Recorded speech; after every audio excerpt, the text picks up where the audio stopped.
നിങ്ങളുടെ ഫേവറേറ്റ് സീരിയലുകൾ ടിവിയിൽ വരുന്നതിന് മുൻപേ സൺ നെക്സ്റ്റ് ആപ്പിൽ കാണാം. ഇനി എല്ലാവർക്കും മുൻപേ കാണൂ. ഇപ്പോൾ തന്നെ സൺ നെക്സ്റ്റ് ആപ്പ് ഡൗൺലോഡ് ചെയ്ത് സബ്സ്ക്രൈബ് ചെയ്യൂ.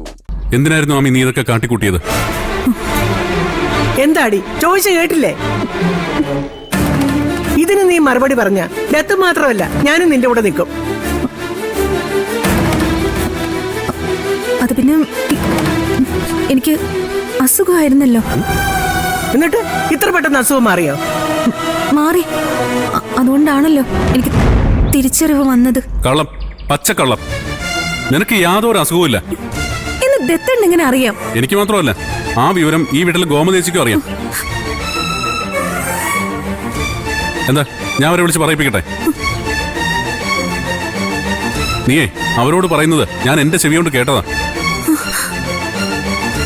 എല്ലാം നിന്റെ നാടകമായിരുന്നു. കൊച്ചിനെ വേണമെന്ന് ചോദിച്ചപ്പോ ചാടിക്കയറി വാങ്ങിച്ച പൂജാ മഹാറാണി. പിന്നെ വേറൊരുത്തിയെ കെട്ടുന്നു ചോദിച്ചപ്പോ ചാടിക്കയറി കെട്ടി എന്നെ ഞെട്ടിച്ച് എന്റെ ഭർത്താവ് ദത്തൻ മഹാരാജാവ്.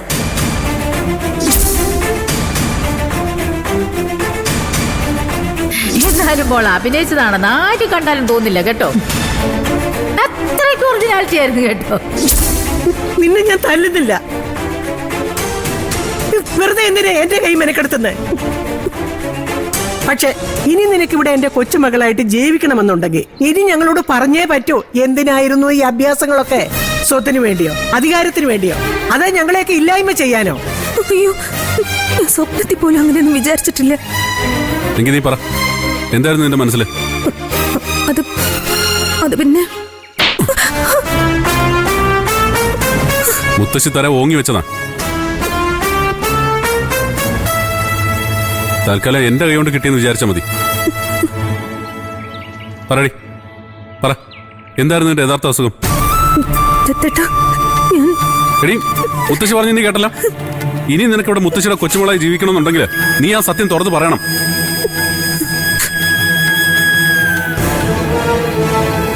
എന്നാലേ ഇനി എനിക്കും അങ്ങനെ ഒന്ന് പറയാനുണ്ട്. എന്റെ ഭാര്യയെ തുടരണമെന്ന് നിനക്ക് ആഗ്രഹം ഉണ്ടെങ്കിൽ നീ അത് പറഞ്ഞേ പറ്റൂ.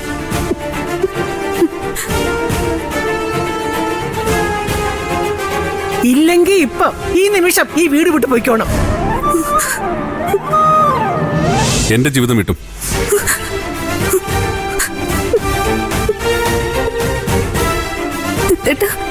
മാറി തൊട്ടുപോരു തന്നെ. മാറി മാറിക്ക്.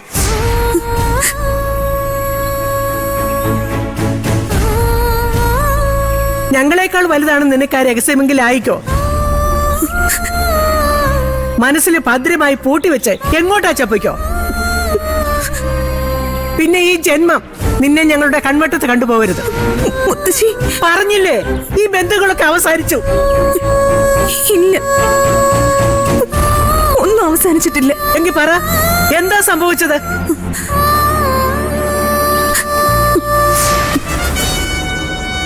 പറയാം, ഞാൻ എല്ലാം പറയാം. അതിമാരകമായ മൾട്ടിപ്പിൾ മൈലോമ എന്ന രോഗമാണ് കുട്ടിക്ക്. ഓരോ ദിവസം കഴിയുന്തോറും മരണത്തോട് അടുത്തുകൊണ്ടിരിക്കുന്ന ഒരു രോഗിയാണ് കുട്ടിയെന്ന സത്യം ഞാൻ എങ്ങനെയാ മറച്ചു വയ്ക്കുന്നത്? ഏത് നിമിഷവും മരണം സംഭവിക്കാം.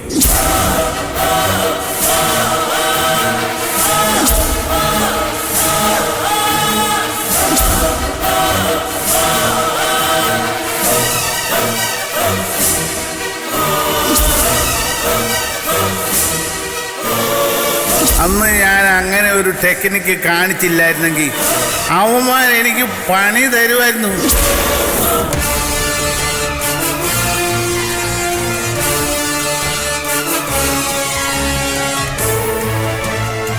ഇനി പറ, ഞാൻ എന്താ വേണ്ടത്? അങ്ങനെ ഒരു സാഹചര്യത്തിൽ എനിക്ക് എന്നെ തന്നെ കൈവിട്ടു പോയി.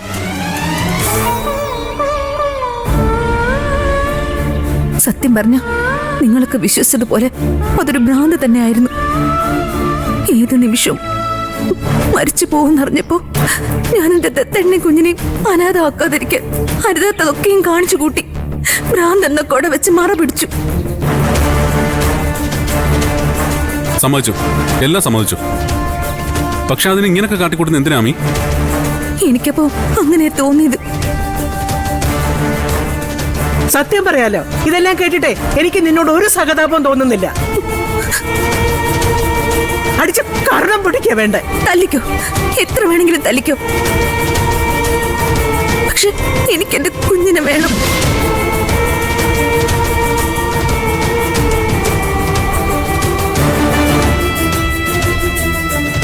നിങ്ങൾ ഇനി വാക്ക് മാറ്റരുത്.